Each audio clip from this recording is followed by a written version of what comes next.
আজকে ভীষণ ইন্টারেস্টিং এবং ততোধিক গুরুত্বপূর্ণ বিষয়কে নিয়ে কথা বলতে চলেছি এবং সেটা হচ্ছে অ্যানুয়াল রিপোর্ট, যেটা স্টক মার্কেট সব থেকে টাফেস্ট বিষয়। অথচ একেবারে 5 মিনিটের চ্যালেঞ্জ নিচ্ছে। 5 মিনিটের মধ্যে তোমাদেরকে যে স্ট্রিমেরই হোক, যেখানকারই হোক, টোটাল বিষয়টাকে একদম ডাইজেস্ট করে বুঝিয়ে দেবো। 5 মিনিট সময় নিচ্ছি আমি, সেটা হচ্ছে কি একদম বিগিনার্স এর জন্য লুসিড ম্যানারে দেখিয়ে দেবো সেটা। আর 20 মিনিট সময় নেবো যারা সিরিয়াস, যারা একটু লং টার্ম এবং যারা একটু অ্যাডভান্স লেভেলে, তাদেরকে পুরো হাতের করে tata consultancy services case study গুলো দেখাবো। তো যদি ইন্টারেস্টেড থাকো চটপট চলে। আপনি কেমন ভাবে ইনভেস্ট করতে চান অ্যাজ এ ওয়ারেন বাফেট কিংবা বিজয় কেডিয়া স্যার কিংবা রাকেশ ঝুনঝুনওয়ালা কিংবা চার্লি মুঙ্গের, তাহলে কিন্তু যে জিনিসটা পড়তে হবে সেটা হচ্ছে অ্যানুয়াল রিপোর্ট। আজকে একদম লুসিড ম্যানারে অ্যাজ এ লেমন ভয়েসে আমি যে বিষয়টা বলবো সেটা হচ্ছে মোস্ট টাফেস্ট জিনিস। একদম যে কোনো স্টক মার্কেটে সবচেয়ে মানে একটা বাইবেল বলা যেতে পারে যে কোনো স্টকে, that is the annual report, যার মধ্যে সমস্ত কিছু বোঝানো থাকে, যার মধ্যে প্রফিটেবিলিটি থাকে, ম্যানেজমেন্ট থাকে, অডিটার থাকে, সবকিছু থেকে একদম স্টকের কোর জায়গাটা বোঝায়। তুমি যদি অ্যাজ এ বিগিনার হও, প্রথম এসছো এবং তোমার কমার্স ব্যাকগ্রাউন্ড নয়, তুমি আর্টস ব্যাকগ্রাউন্ডের, তুমিও কিন্তু সায়েন্স ব্যাকগ্রাউন্ডের, যেমন যেমন ভাবে আমি বুঝিয়ে দেবো, ঠিক 5 মিনিট সময় নেবো। ঠিক 5 মিনিটের মধ্যে তোমাদেরকে ব্যাপারটা বোঝাবো। তো প্রথম 5 মিনিট আমি সময় নিচ্ছি যারা বিগিনার্স, আর যারা অ্যাডভান্স কেস স্টাডি করতে চাইছো, টাটা কনসালটেন্সি সার্ভিসেস এর একদম সেরা কোম্পানি একটা আইটির, তার কেস স্টাডি আগামী 20 মিনিটে আমি টেলটা বোঝাবো। তো অ্যাজ এ বিগিনার প্রথম 5 মিনিট দেখো, দেখলে একটা আইডিয়া পেয়ে যাবে। আর যদি ইন্টারমিডিয়েট বা অ্যাডভান্স লেভেল থাকো তাহলে চলে আসো নেক্সট পার্টের দিকে। তবে টোটাল ভিডিওটাকে আমি অ্যাসিওর করছি কোথাও কখনো কোনো বাজওয়ার্ড, কোনো অ্যাকাউন্টিং এর কিচ্ছু বলিনি, এবং অনেক বড় টার্ম ওয়ার্ড যারা আগে আমার এর আগের ভিডিওটা বা যারা দেখোনি দেখে নিতে পারো, সেখানে জীবন বদলে দেওয়ার 4টে সূত্র বলেছিলাম। সেখানে একটা অ্যানুয়াল রিপোর্টের কথা বলেছিলাম ইনভেস্টমেন্ট গ্রোথের জন্য। প্রতিদিন মাসে অ্যানুয়াল রিপোর্ট পড়া শুরু করো। অ্যানুয়াল রিপোর্ট কি? যেখানে কোম্পানির হিসেব নিকেশ থাকে, অতীতে কোম্পানি কি করেছে, বর্তমান কি চলছে, ভবিষ্যতে কোম্পানি কি করতে চলেছে, return on equity, capital employed, profitability, future EPS কি হতে পারে, গ্রোথ কি হতে পারে। অ্যানুয়াল রিপোর্ট তোমরা জানো না কি জিনিস? আমি হেল্প করে দেবো তোমাদেরকে, এ ব্যাপারে কোনো অসুবিধা নেই। আমার কাছ থেকে শিখে নেবে অ্যানুয়াল রিপোর্ট কি জিনিস, আমি তোমাদের একটু গাইড করে দেবো। প্রতি মাসে একটা অ্যানুয়াল রিপোর্ট অবশ্যই পড়া শুরু করো, এবং আজ থেকে এটা শুরু করো। অ্যানুয়াল রিপোর্ট কোথায় পাবে? একদম হাতে ধরে দেখিয়ে দেবো। অ্যানুয়াল রিপোর্ট ডাউনলোড করবে, অ্যানুয়াল রিপোর্টের মধ্যে কি কি আছে সেগুলো দেখবে। এগুলো করতে করতে একটা সময় তুমি গিয়ে সত্যিকারে সেখানে পৌঁছে যাবে যেখানে যেতে চাইছো। এটা কিন্তু অ্যানুয়াল রিপোর্টে অনেকে তোমরা বলেছিলে, জানতে চাইছিলে, সেই কারণের জন্য আজকের ভিডিওটা করা। আসা যাক ভিডিওর দিকে। আজকের ভিডিওর মধ্যে প্রথম যে বিষয়টা বলার সেটা হচ্ছে 5টা পয়েন্টকে মনে রাখো। এই 5টা পয়েন্টকে যদি আপনি মনে রাখতে পারেন তাহলে কিন্তু টোটাল 300-350 পাতার একটা অ্যানুয়াল রিপোর্ট আপনার একদম হাতের মুঠোয় চলে আসবে। এবং যদি হাতের মুঠোয় চলে আসে, মানে অর্থাৎ অ্যানুয়াল রিপোর্টটা পড়বো কেন, তার উত্তর হচ্ছে একটা স্পেশাল স্টুডেন্ট আর একটা নর্মাল স্টুডেন্টের মধ্যে পার্থক্যটা কোথায়। মানে তুমি যদি বা আপনি যদি মনে করে থাকেন যে আমি ইনভেস্টমেন্ট জগৎটাকে নিয়ে চলতে চাইছি এবং এই জগতে আমি কিছু করতে চাইছি, তাহলে কিন্তু অ্যানুয়াল রিপোর্ট আপনাকে পড়তেই হবে। আসা যাক যে পয়েন্টের কথা বলবো, ফার্স্ট যে পয়েন্টটার দিকে নজর পয়েন্টকে নিয়ে বলবো। এই 5টা পয়েন্টের মধ্যে ফার্স্ট ওয়ান হচ্ছে ডাইরেক্টরস রিপোর্ট, অ্যানুয়াল রিপোর্টের মধ্যে থাকছে। সেকেন্ড ওয়ানটা থাকছে ম্যানেজমেন্ট ডিসকাশন, খুব গুরুত্বপূর্ণ পয়েন্ট। থার্ড হচ্ছে ফাইন্যান্সিয়াল স্টেটমেন্ট, সবচেয়ে ভাইটাল পয়েন্ট এটা। কনসলিডেটেড রিপোর্ট আমরা দেখি, স্ট্যান্ডার্ড রিপোর্ট দেখি এখানে। 4 নাম্বার পয়েন্ট দেখবো কি নোটস অফ অ্যাকাউন্টস দেখি, এবং 5 নাম্বার পয়েন্ট দেখবো অডিটর্স রিপোর্ট। এই 5টা পয়েন্টকে কিন্তু আমরা দেখে নিয়ে কাজগুলো করে নেবো। তো হোয়াট ইজ ডাইরেক্টর রিপোর্ট রয়েছে, তুমি যদি এটা দেখো বা আপনারা দেখবেন যে ফিউচার প্ল্যান কি কি রয়েছে, এবং রিস্ক কি রয়েছে, কি কি অ্যাচিভমেন্ট করেছে, এবং কি কি চ্যালেঞ্জেস রয়েছে। এটা হচ্ছে ডাইরেক্টর ম্যানেজমেন্ট ডিসকাশন, ভীষণ গুরুত্বপূর্ণ।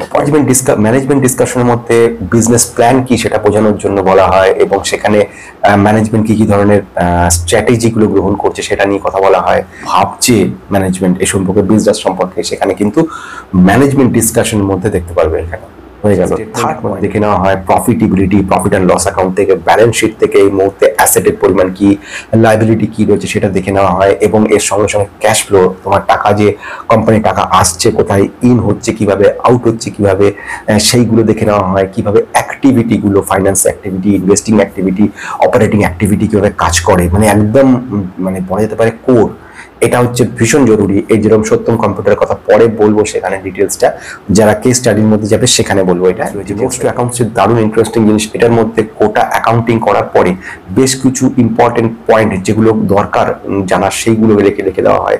ঋণ রয়েছে সেগুলো ব্রেকডাউন করে দেখিয়ে নেওয়া হয়। এছাড়া আদার রিলেটেড বিভিন্ন রকম পোস্টগুলো করা হয়, বা যেরকম মনে করো প্রভিশন করা ইনকাম ট্যাক্সের জন্য, কিংবা কন্টিনজেন্ট কোনো লাইবিলিটি রাখা হয়েছে সেগুলোর জন্য, ওয়ান টাইম এক্সপেন্স কিছু করা হয়েছে সেগুলোর জন্য, কিংবা যাকে বলা হয় থার্ড পার্টি ট্রানজাকশন, তোমরা আজকের ভিডিওটাই বলেছিলাম সেইটা।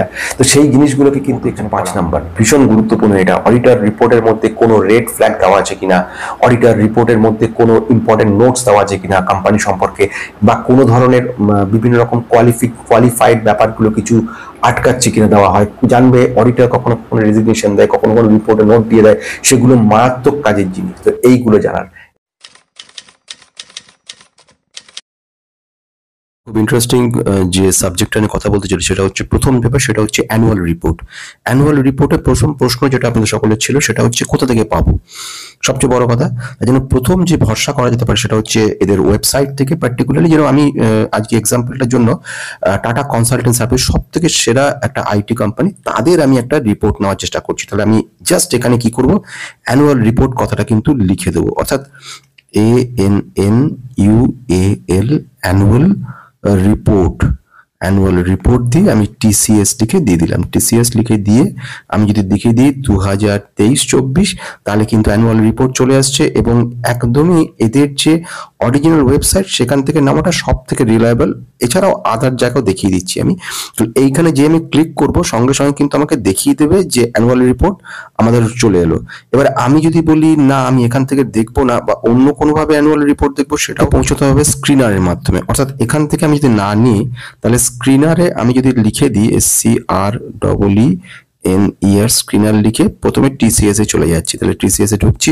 TCS এ ঢোকার পরে একদম ডাইরেক্টলি এখান থেকে চাওয়া যায় একদম। এবার আমি চলে যাচ্ছি কিন্তু এই যে ট্যাবগুলো আছে সেই ট্যাবের শেষের দিকে, অর্থাৎ এখানে আমি যদি যাচ্ছি লাস্টে দেখবে একটা ডকুমেন্ট বলে একটা জায়গা আছে। এই ডকুমেন্টের মধ্যে ঢুকছি, ঢোকার পরে সেখানে গিয়ে ক্লিক করার পরে কিন্তু অনেকগুলো ব্যাপার দেখতে পাচ্ছ। একটা হচ্ছে অ্যানাউন্সমেন্ট, কোম্পানি থেকে বিভিন্ন রকম অ্যানাউন্সমেন্ট থাকে, যাকে কর্পোরেট ডিফারেন্ট টাইপের অ্যানাউন্সমেন্ট, ডিভিডেন্ড, বোনাস, এটসেট্রা, বিভিন্ন রকম শেয়ার হোল্ডারদের meeting, general meeting. Annual report তুমি এখানে দেখতে পাচ্ছ, ক্রেডিট রেটিং তুমি এখানে দেখতে পাচ্ছ। আমাদের কাজ হচ্ছে অ্যানুয়াল রিপোর্টটা নিয়ে কাজ করা। অ্যানুয়াল রিপোর্ট দেখতে পাচ্ছ 2024 সাল, তুমি এখানে ক্লিক করো, একই জিনিস দেখতে পারবে আন্ডার অটোমেটিক কিন্তু এখানে ডাউনলোড হওয়া শুরু হয়ে গেছে। তুমি এখানে দেখতে পাবে ডাউনলোড হওয়া শুরু হয়ে গেছে, একটু পরেই দেখবে ডাউনলোড হয়ে গেছে, এবং দেখবে সেই একই রিপোর্ট চলে আসছে, এরকম ভাবে চলে আসছে রিপোর্টগুলো। তাহলে হয়ে গেল অ্যানুয়াল রিপোর্টের কথা। এবার আমি চলে আসছি ডাইরেক্টলি, আমি ওখান থেকে নেব, এখান থেকে। তাহলে অ্যানুয়াল রিপোর্টটা আমাদের নেওয়া হয়ে গেছে, আমি যাচ্ছি, অলরেডি ডাউনলোড হয়েছে বলে আবার দেখাচ্ছে, চলে আসছে এদের এতে রিপোর্টে একদম মেইন জায়গা থেকে। এবারে PDF রিডারের মাধ্যমে ওটা খুলে নিয়েছি। এই ডিটেলস তুমি দেখেইছো আগে। এই হলো রিপোর্ট। তাহলে ফার্স্ট পেজ কমপ্লিট। এইবারে আসছি সেকেন্ড পেজের দিকে। রিপোর্ট তো পেলাম একটা, কমসে কম এটা বিশাল বড় রিপোর্ট রয়েছে, মানে 300-350 পাতা ছাড়িয়ে, মানে আমি যদি এখানে দেখি 340 পাতা রয়েছে এর মধ্যে। এবার 340 পাতা দেখা খুব কঠিন। আমি যেটা তোমাকে আগেই বলছিলাম আপনাদেরকে, আমরা কিন্তু এমন জায়গায় যাব সব পয়েন্টগুলোকে খুব ইজি ভাবে ধরে নেবো। আমি ধরে নেবো এমন ভাবে যে এখানে যারা দেখছেন ভিডিওটা সকলেই কিন্তু জাস্ট নর্মাল, মানে অ্যাকাউন্টসের যারা চার্টার্ড অ্যাকাউন্টেন্ট নয়, কস্ট অ্যাকাউন্টেন্ট নয়, বা এমন কেউ নয় যে টপ। আমি একদম যাকে বলে লেমন ভাষাতে যেরকম হয় আমি ঠিক সেভাবে বলার চেষ্টা করছি। সেই জন্য আমি এখানে যে ভাগগুলো আছে, প্রথম ভাগে যাব, দ্যাট ইজ ডাইরেক্টর রিপোর্ট। রিপোর্টে আমি একটা যদি ইন্ডেক্সটার মধ্যে যাই, প্রথমে অ্যাবাউট দেওয়া থাকবে, হচ্ছে কন্টেন্ট। এই কন্টেন্টের মধ্যে দেখতে পারবে অনেক কিছু রয়েছে, যেমন কন্টেন্টের মধ্যে TCS কি, TCS এর বোর্ডে কারা রয়েছে, ম্যানেজমেন্টে কি, এটসেট্রা। আমি এগুলোর মধ্যে কোথাও যাব না। আমাদের এত বড় পাতাগুলোর এত কিছুর মধ্যে আমরা যে জিনিসগুলো নেব, প্রথম জিনিস আজকে শিখতে চলেছি সেটা কি, সেটা হচ্ছে ডাইরেক্টর রিপোর্ট। তাহলে ডাইরেক্টর রিপোর্টটা কি জিনিস রয়েছে, ডাইরেক্টর রিপোর্টের মধ্যে সেখানে ডিটেলসটা বোঝায়, অর্থাৎ এই ধরনের যে ম্যানেজমেন্ট কি করতে চলেছে, ফিউচার প্ল্যান কি রয়েছে, কি ধরনের রিস্কের সামনাসামনি হতে পারে, কি কি অ্যাচিভমেন্ট গুলো করেছে, কি কি চ্যালেঞ্জ গুলো রয়েছে, সেগুলো কিন্তু সব ওই ডাইরেক্টর রিপোর্টের মধ্যে আমরা পেয়ে যাব। তাহলে বোঝা গেল এটা। তো ডাইরেক্টর রিপোর্টে আমি চলে আসছি, প্রথম কাজ সেটা হচ্ছে ডাইরেক্টর রিপোর্ট। ইয়েস, ডাইরেক্টর রিপোর্টে আমি চলে আসছি। এইটা হচ্ছে আমাদের ডাইরেক্টর রিপোর্ট, যেখানে আমি স্ট্যাটুটরি সেকশনের মধ্যে এটা পড়ছি। স্ট্যাটুটরি সেকশন বলতে একটাকে আমরা বলছি ইন্টিগ্রেটেড সেকশন, একটাকে আমরা বলবো থিমেটিক সেকশন, তারপরে আমরা বলছি কি সেটা হচ্ছে স্ট্যাটুটরি সেকশন। স্ট্যাটুটরি সেকশনের পরে আমরা কি দেখবো, স্ট্যাটুটরি সেকশন পরে দেখবো কনসোলিডেটেড রিপোর্ট দেখবো আমরা, আর কনসোলিডেটেড পরে স্ট্যান্ড অ্যালোন রিপোর্ট দেখবো। এইটা হচ্ছে টোটাল, অর্থাৎ আমি যদি এখানে দেখি টোটালটাকে যদি 5টা ভাগে ভাগ করি, প্রথম হচ্ছে ইন্টিগ্রেটেড, অর্থাৎ টোটালটাকে নিয়ে একটা কাজ করছে। সেকেন্ড ওয়ান থিমেটিক, কিসের উপর বেস করে এদের সব কাজকর্ম রয়েছে। থার্ড ওয়ান হচ্ছে কনসোলিডেটেড ফাইন্যান্সিয়াল স্টেটমেন্ট, এর মধ্যে টোটাল যত তোমার অ্যাকাউন্টসটাকে ছোট্ট করে দেওয়া আছে, কনসোলিডেটেড মানে ছোট্ট করে বলছি বটে, এটাও তোমার মোটামুটি 10 থেকে 12 পাতা। তারপরে রয়েছে স্ট্যান্ড অ্যালোন ফাইন্যান্সিয়াল রিপোর্ট, হয়ে গেল। এইগুলো বোঝার পরে তোমার টোটালটা কিন্তু কমপ্লিট হচ্ছে। অর্থাৎ এইখানে আমি দেখতে পাচ্ছি আমাদের কাজের মধ্যে প্রথম যে জায়গাটার কথা বলবো সেটা হচ্ছে এদের এখানে ডাইরেক্টরস রিপোর্ট। ডাইরেক্টরস রিপোর্ট এবার যাই। আমি অনেকগুলো স্কিপ করে এলাম ঠিকই, কিন্তু তোমাদেরকে অ্যাডভাইসেবল, তুমি যদি সময় থাকে গোটা পুরোটাই কিন্তু পড়ার চেষ্টা করো, অনেক কিছু শিখতে পারবে। একটা আর প্রথমবার অ্যানুয়াল রিপোর্ট পড়লে তোমার একটু মনে হবে যে পুরো মানে ফেলে দেওয়ার মতো মনে লাগবে যে ধর কি জিনিস, কিন্তু যত ধৈর্য ধরে পড়বে পুরো একটা দিগন্ত খুলে যাবে। এবং একটা যখন ধৈর্য ধরে হয়তো 1 মাস সময় তোমাদের দিয়েছিলাম, তাহলে নিশ্চয়ই মনে আছে, 1 মাস সময়টার মধ্যে তোমার যদি রিপোর্টটা দেখো প্রতিদিন 10 পাতা করে পড়ো, দেখবে 300 পাতা কিন্তু 1 মাসের মধ্যেই কমপ্লিট হয়ে যাবে। বিরাট কোনো ঝামেলার ব্যাপার নয়, কিন্তু যদি একবার এটা পড়ে নাও পরের মাসে কিন্তু তোমার 30 দিন আর লাগবে না। দেখবে মজার ব্যাপার 20 দিনে কাজটা হয়ে যাচ্ছে, আর তার তৃতীয় মাসে তুমি নিজে নিজে ব্যাপারটা এত সড়গড় হয়ে যাবে তোমার কাছে যে এটা তোমার কাছে 10-12 দিন বেশি সময় লাগবেই না পুরো অ্যানুয়াল রিপোর্ট পড়তে। একটা অ্যানুয়াল রিপোর্ট যখন তুমি টাকা ইনভেস্ট করছো, তোমার কষ্টের টাকাটা, আমার মনে করি আমরা বা যারা যারা সমস্ত গুরু রয়েছে এই জগতে, তারা সকলে কিন্তু এই জিনিসটাই করে যে তারা কিন্তু পড়ে অ্যানুয়াল রিপোর্ট। কারণ সিরিয়াস যদি মার্কেটে থাকতে চাও অ্যানুয়াল রিপোর্টটা পড়ো। অ্যানুয়াল রিপোর্টের প্রতিটা অংশ জরুরি। একটা কোম্পানির যারা ডাইরেক্টর, যারা ম্যানেজমেন্ট, যারা সিইও, তারা সকলে মিলে লিখছে বিষয়গুলো, তার মধ্যে তো গুরুত্ব থাকবেই। তোমার কষ্টের টাকা যেখানে রয়ে গেছে, চলে আসা যাক ডাইরেক্টর রিপোর্ট। ডাইরেক্টর রিপোর্টের মধ্যে ডিটেলস এবং ডাইরেক্টরের যে কি বিষয়গুলো বলছে, যেরকম ফিউচার প্ল্যান কি রয়েছে, কি ধরনের রিস্ক রয়েছে, অ্যাচিভমেন্ট কি কি চ্যালেঞ্জ, এই বিষয়গুলো নিয়ে সমস্ত কিছু কিন্তু ডাইরেক্টর বলে গেছে। বোঝা গেল এটা। এই ডাইরেক্টর বলার পরে নেক্সট পার্টে আমরা চলে আসবো, সেটা হচ্ছে ম্যানেজমেন্ট ডিসকাশন। এইবারে যে ইন্টারেস্টিং জায়গা এলাম সেটা হচ্ছে ম্যানেজমেন্ট ডিসকাশন অ্যান্ড অ্যানালাইসিস। এই পার্টটার কাজ কি? এটা হচ্ছে এমনই এক জিনিস যেখানে তুমি বিজনেস মডেলটা কি, যেরকম এরা কিসের উপর কাজ করছে, যেমন প্রেজেন্টে আমরা বিএসএনএল রিলেটেড কাজগুলো দেখেছি, কাজ করছে আর্টিফিশিয়াল ইন্টেলিজেন্সের উপর কাজ করছে, বিপিওর উপর কিছু কাজ রয়েছে সেগুলো করছে, কিভাবে এগোচ্ছে সে ব্যাপারে, মার্কেট ট্রেন্ড কোন দিকে রয়েছে, ম্যানেজমেন্ট কি ভাবনা চিন্তা করছে, এবং কম্পিটিটর যারা রয়েছে তারা কি ভাবছে সম্পর্কে, এই সমস্ত কিন্তু এই ম্যানেজমেন্ট ডিসকাশনটা পড়লে বুঝতে পারবে। এটা এত সুন্দর বিষয়, সময়টা কম, আমি সমস্ত কিছু বোঝাতে পারছি না, কিন্তু এখান থেকে তোমরা আপনারা অনেকগুলো বিষয় জানতে পারবেন যেগুলো ভীষণই জরুরি। যেই মুহূর্তে এখন কিভাবে ইন্টারনেট প্রোটোকলের উপর কিভাবে কাজ করছে, ট্যালেন্ট ম্যানেজমেন্টের উপর কি কাজ করছে, ট্যালেন্ট অ্যাকুইজিশনের উপর কি ধরনের চিন্তা ভাবনা রয়েছে, আর্টিফিশিয়াল ইন্টেলিজেন্স কি কিভাবে কাজে লাগানো হচ্ছে, এছাড়া হচ্ছে বিভিন্ন জায়গায় কি কি ধরনের পারপাসফুলি কাজকর্ম চলছে, এইগুলো সব কিছু কিন্তু ভীষণভাবে জরুরি। তাহলে এগুলো হয়ে গেল ম্যানেজমেন্ট ডিসকাশনের মধ্যে। ম্যানেজমেন্ট ডিসকাশনের মধ্যে ফাইন্যান্সিয়াল রিপোর্টও কিছু থাকছে, সেখানে ম্যানেজমেন্ট লেভেল থেকে কি বোঝানো হচ্ছে, কিরকম ভাবে বিদেশের সঙ্গে যোগাযোগ রয়েছে, সেখান থেকে কি ধরনের যাদের এক্সপোর্ট করছে সার্ভিসেস গুলো, সেখান থেকে কি সুবিধা হচ্ছে, এরকম যেগুলো রয়েছে Asia specific, middle east, Africa, এদিকে ইন্ডাস্ট্রিয়াল ভার্চুয়াল, যেটা ভার্টিক্যাল যে ব্যাপারগুলো, মানে কোন কোন পার্টের, যেরকম বিএফএসআই পুরো কাজ করা, যেগুলো আমি আগে বলতাম, আলোচনা করতাম, সবগুলো কিন্তু এখান থেকে নিয়ে আমি আলোচনা করতাম। আমি বলে নয়, এই জগতে যতজন বড় বড় মানুষ রয়েছে, আমি তো অতি তুচ্ছ, তো তারা সকলে কিন্তু এই বিষয়গুলো নিয়ে পড়ে, এবং এটা যার ভালো জানা থাকবে তার কাছে অনেকটা, মানে আর অনেককেই দরকার পড়বে না এদের। সুতরাং এই জন্য রিপোর্টটা মন দিয়ে পড়া দরকার এবং সত্যিকার সিরিয়াস ভাবে এটা পড়তে হবে। এবার তাহলে আমরা হয়ে গেল দ্বিতীয় অধ্যায় শেষ করলাম, তৃতীয় অধ্যায়ের দিকে এগোচ্ছি। তৃতীয় অধ্যায় কি? Financial statement. ফাইন্যান্সিয়াল স্টেটমেন্ট দু রকম হয়, একটা আমি জানি, একটা কনসোলিডেটেড ফাইন্যান্সিয়াল স্টেটমেন্ট, আর একটা হচ্ছে stand alone financial statement. Consolidated মধ্যে কি রয়েছে? কনসোলিডেটেড মধ্যে সবকিছু ধরে নাও, খরচ খরচা, এমপ্লয়ি কস্ট, কথা বলছি, এমপ্লয়ি কস্ট বিভিন্ন রকম হতে পারে, শুধুমাত্র কিন্তু স্যালারি নয় বা ওয়েজেস নয়, আর্নিংস নয়, এদের ক্ষেত্রে কি হতে পারে, এদের ক্ষেত্রে এমন এমন হতে পারে কিছু স্যালারিদের এছাড়াও লিভ, কিছু ট্রাভেলের জন্য কিছু ছুটি ছাটা কিছু এক্সট্রা টাকা দেওয়া হলো, তাদেরকে কোনো ইমোলুমেন্টস দেওয়া হলো, কোনো তাদেরকে এনজয়মেন্টের জন্য কিছু খরচা দেওয়া হলো, কিছু বার্থডে হিসেবে গিফট দেওয়া হলো, তাদের কোনো ম্যারেজ উপলক্ষে একটা বড় টাকা দেওয়া হলো। এগুলো এই কোম্পানিগুলোতে হয় বা আইটি অনেক কোম্পানিতে হয়। তো সেইগুলোর জন্য টাকা দেওয়া হলো বা তাদের অ্যাপ্রিসিয়েশন করা হলো, যাকে বলা ইয়ার অফ দ্য এমপ্লয়ি, তাই হিসেবে একটা বড় গিফট করা হলো, তাদেরকে ছোট ছোট গিফট ল্যাপটপ বা এটসেট্রা দেওয়া হলো। এই ধরনের খরচা সমস্ত কিছু কিন্তু ওর মধ্যে ধরা থাকে। তো এই ব্যাপারগুলো কিন্তু পড়ছে সেটা হচ্ছে স্ট্যান্ড অ্যালোনের মধ্যে। আর কনসোলিডেটেড হচ্ছে সবকিছু মিলিয়ে টোটালটা, যেরকম একটা এক্সপেন্সেস এর মধ্যে পড়ছে বিভিন্ন রকম একটা মানে অন সাইটে যখন কাজগুলো করছে সেখানে যে কাজ। আমি চলে আসছি ডাইরেক্টলি যে জায়গাটা, সেটা হচ্ছে ফাইন্যান্সিয়াল স্টেটমেন্টের জায়গা। যেটা এলাম সেটা হচ্ছে আরেকটা খুব ইন্টারেস্টিং ব্যাপার, সেটা হচ্ছে কনসোলিডেটেড ফাইন্যান্সিয়াল স্টেটমেন্ট। তাহলে ফাইন্যান্সিয়াল স্টেটমেন্টের মধ্যে আমরা দেখতে পাচ্ছি কি কি ডিটেলসটা, মানে একটা প্রফিটেবিলিটি কিরম রয়েছে, প্রফিট অ্যান্ড লস অ্যাকাউন্ট থেকে দেখে নেবো আমরা, ব্যালেন্স শিট থেকে অ্যাসেট কিরম রয়েছে, ডেপ্ট কি রয়েছে, ইকুইটি পরিমাণ কি রয়েছে, ক্যাশ ফ্লো রয়েছে, এর মধ্যে ক্যাশ ফ্লো থেকে রিয়েল মানি ম্যানেজমেন্ট কি রয়েছে, কিভাবে কাজ করে, কিভাবে কনসিস্টেন্ট রেভিনিউ আসছে কিনা। সব থেকে গুরুত্বপূর্ণ কিন্তু এই ফাইন্যান্সিয়াল স্টেটমেন্টটা। প্রফিট এবং হেলদি ক্যাশ ফ্লো কি রয়েছে সমস্তগুলো কিন্তু এখান থেকে আমরা দেখতে পেয়ে যাই। তাহলে বোঝা গেল এটা। তো এই মধ্যে আমরা কিন্তু একটু স্টাডি করতে হবে। এটা কিভাবে স্টাডি, বিশাল হাতি ঘোড়া কিছু না, এর মধ্যে প্রফিটেবিলিটি গুলোকে কিন্তু চেক করা হয়েছে। যেমন ধরনের এখানে কিছু প্রফিটেবিলিটি রয়েছে, আমি খুব শর্টে যাচ্ছি, ওই জন্য বেশি কিছু বলতে চাইছি না, খুব শর্টের মধ্যে মানে একটা ওভারভিউ দিয়ে দিচ্ছি। এবার একটু করে নিজেরা দেখে নেবে। যেটা আমি প্রথম আসছি ব্যালেন্স শিট বলে এটাকে। ব্যালেন্স শিট কথা অর্থ কি, অ্যাসেট কি আছে, লাইবিলিটি কি রয়েছে, ঋণের পরিমাণ কি রয়েছে, ইকুইটি কি আছে, মানে এই হলো বাংলা কথা। আমি যদি আরো সহজ বলতে যাই, কোনো মনে করো না তুমি কোনো একটা মানে কোনো একটা প্রথম ব্যবসা শুরু করেছো, তার জন্য তোমার দরকার পড়ছে জমি, যাকে বলছি ল্যান্ড। তাহলে জমি জায়গা হয়ে গেল, ল্যান্ড যেই হয়ে গেল, এবার তোমাকে কি লাগছে, plant and machinery. Plant and মেশিনারির মধ্যে তুমি কি কাজ করছো, এইগুলো নিয়ে সেইগুলো তৈরি করতে হচ্ছে। তা প্ল্যান্ট অ্যান্ড মেশিনারি হলো ফার্নিচার অ্যান্ড ফিক্সচার, যেগুলো জিনিসগুলো দিয়ে তোমাকে চেয়ারে বসে এমপ্লয়িটা কাজ করবে, তাই জন্য যে ফার্নিচার কিছু লাগছে, আলমারি লাগছে ফাইল পত্র রাখার জন্য, ফার্নিচার অ্যান্ড ফিক্সচার, এগুলো সমস্তগুলো হলো কিন্তু অ্যাসেট। অর্থাৎ ব্যাংকের ক্ষেত্রে অ্যাসেট, বা কোম্পানির ক্ষেত্রে অ্যাসেট, বা আইটির ক্ষেত্রে, পৃথিবীর যেখানে যা অ্যাকাউন্ট করতে যাবে তুমি সঙ্গে সঙ্গে সেখানে কিন্তু তোমার অ্যাসেট লাগছে।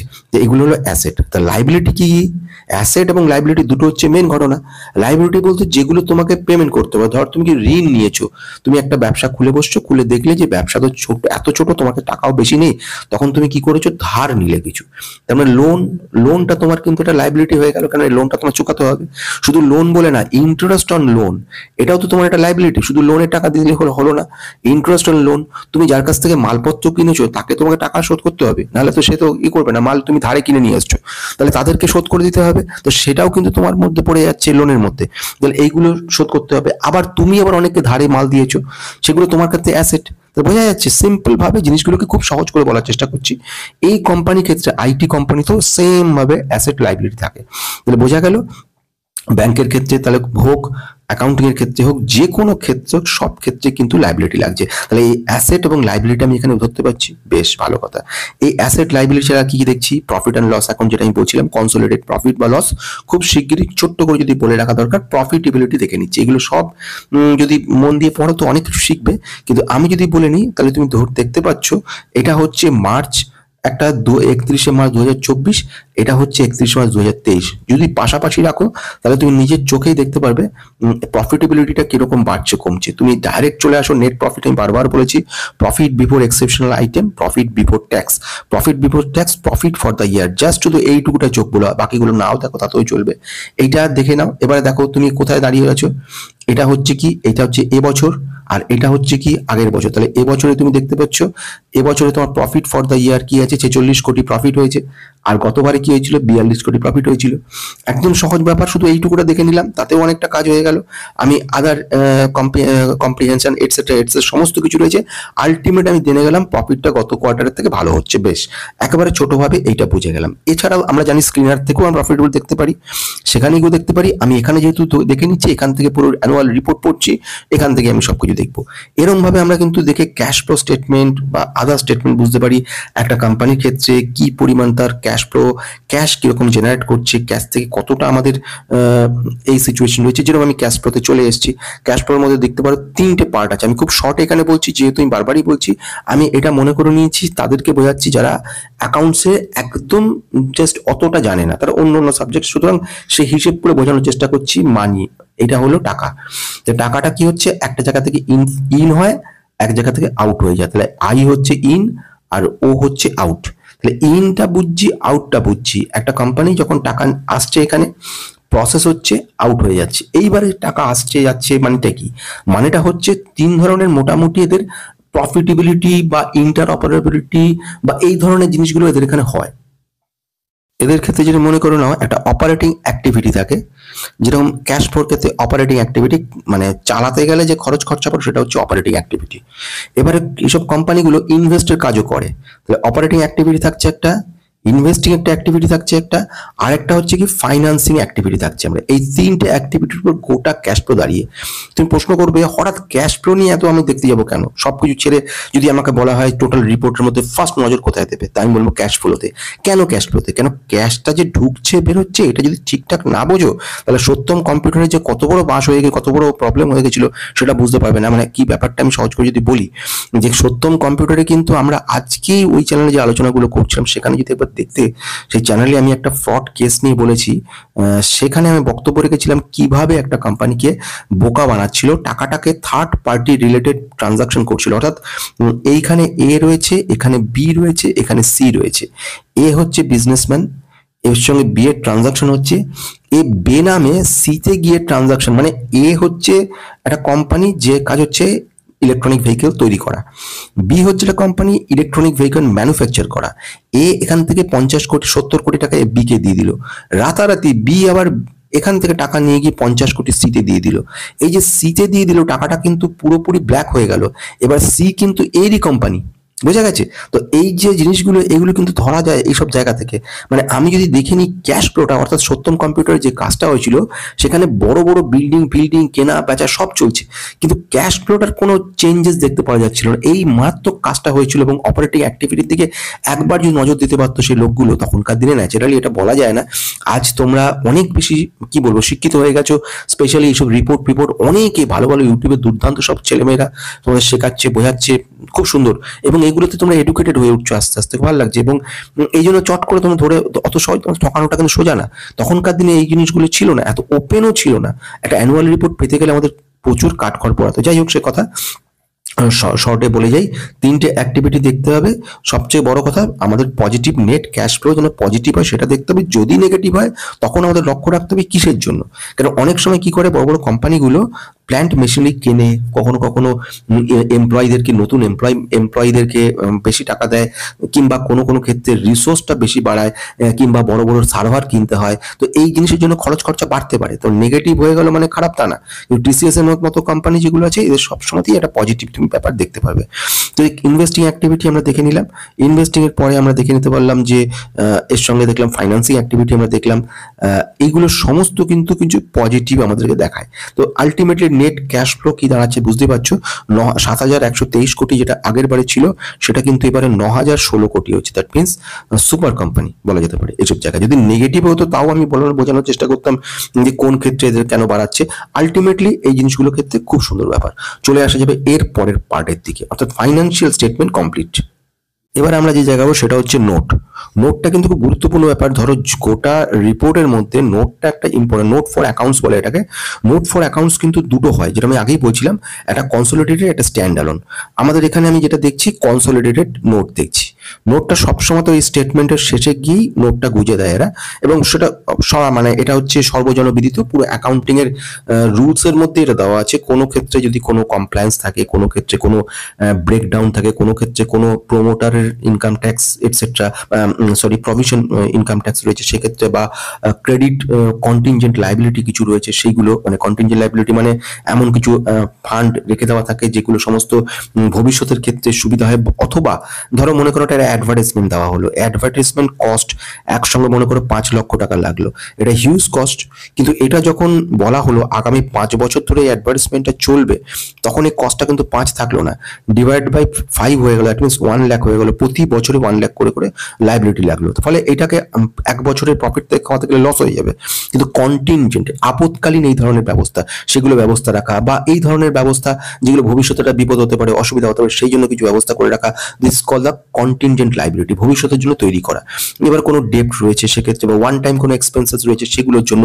আর আরেকটা কথা যেটা বলছিলাম, থার্ড পার্টি রিলেটেড ট্রানজাকশন, অর্থাৎ এই ধরনের ব্যাপারগুলো কিছু থাকে, তো এই নোটের মধ্যে কিন্তু তোমাদেরকে সেই জিনিসগুলো পেয়ে যাবে।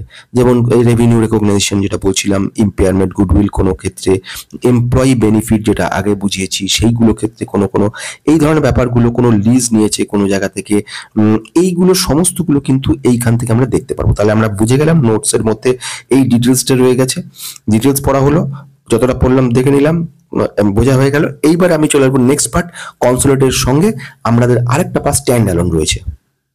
আবার নোটসে এলাম, এই নোটসটা কিন্তু কনসোলিডেটেড, একটা স্ট্যান্ড অ্যালোন ছিল, এটা কনসোলিডেটেড। কনসোলিডেটেড নোটের মধ্যে একই রকম ভাবে আমাদের বিভিন্ন পয়েন্টগুলো লিখে থাকে, কি কি ধরনের খরচ খরচা হয়েছে তার একটা রিপোর্ট দেওয়া থাকে, ডেফার্ড বিভিন্ন লাইবিলিটি গুলো দেওয়া থাকে, এইগুলো নোটসের মধ্যে দেওয়া থাকে।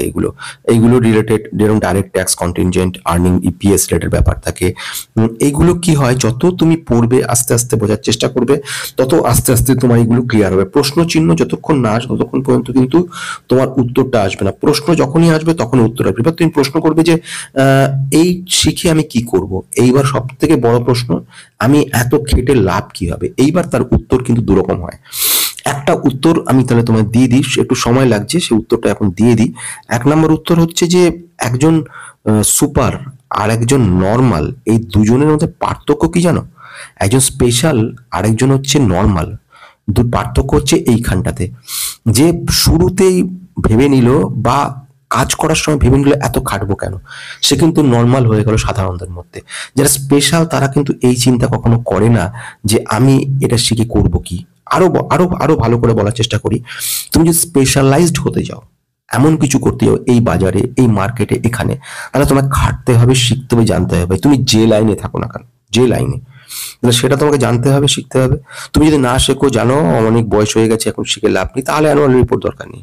কিন্তু যদি বলো এই মার্কেটে শুধু থাকা না, আমার বয়স 70 হতে পারে, আমি 90 পর্যন্ত তো বাঁচতেই পারি, অসুবিধা কিছু নেই, তাহলে আমি এই আগামী 20 বছরের মধ্যে কিছু একটা করে যাব।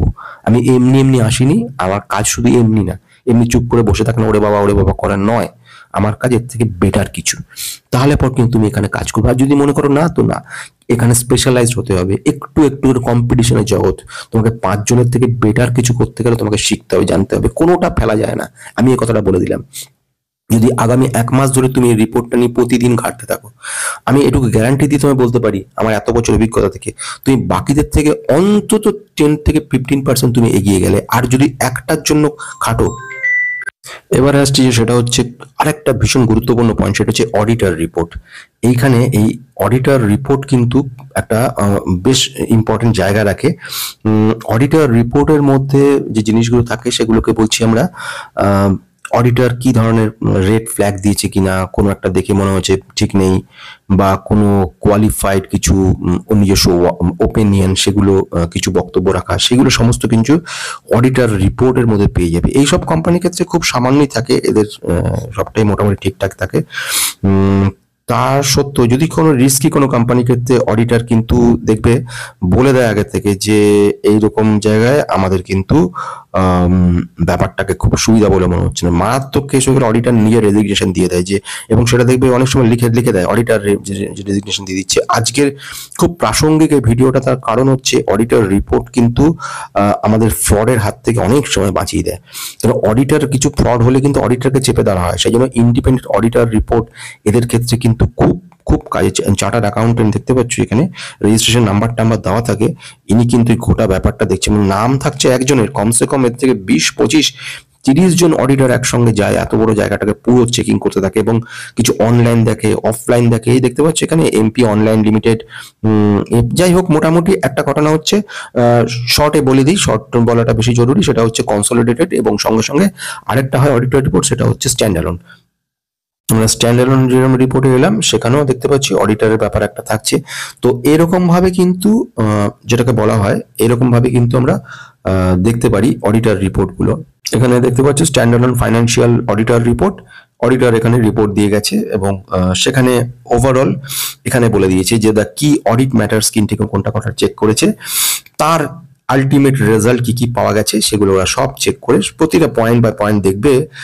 এখন তো সময় কম বলে, নাহলে এগুলো পড়ে বোঝাতাম। দেখতে কত বিউটিফুলি ওরা লিখে গেছে পয়েন্ট বাই পয়েন্ট, এবং কোন কোন পয়েন্ট ক্লজ কি কি রয়েছে কিভাবে বলছে, ইজ এ হিউজ থিং। এবং যত পড়বে দেখবে আনন্দ পাবে, নিজেরা পড়ে এটা মজা পাওয়া যাকে বলে এটা এনজয় করা, সেটা কিন্তু করতে পারবে।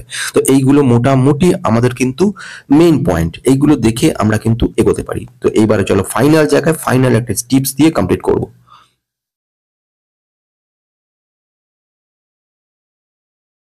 ফাইনাল টিপস বলতে আমি যেটা কথা বলছি, যারা নতুন তোমরা রয়েছে, আপনারা রয়েছেন যারা অন্য স্ট্রিম থেকে এসেছেন, তাদের জন্য যে অলওয়েজ কম্পেয়ার 3 to 5 ইয়ার্স, এটা কি কি জিনিস চেক করা উচিত, কনসিস্টেন্সি কেমন রয়েছে বিগত 3 থেকে 5 বছরের মধ্যে, কোন রকম ট্রান্সপারেন্সি কেমন রয়েছে কোম্পানিটা, সেটা এই ধরনের কোম্পানিগুলোকে সবসময় অ্যাভয়েড করা চলা উচিত, যেগুলো হঠাৎ করে প্রফিটেবিলিটি খুব বেশি চলে এলো, বা টু মাচ জার্গন চলে এলো, কিংবা এমন কোন একটা বার্নিং টপিকসকে নিয়ে এলো ছট করে, এবং সেক্ষেত্রে প্রফিটেবিলিটি হঠাৎ করে বেড়ে গেল। এই ধরনের অস্বাভাবিক অ্যাবনর্মালিটি দেখলে সেসব কোম্পানি থেকে দূরে থাকা উচিত।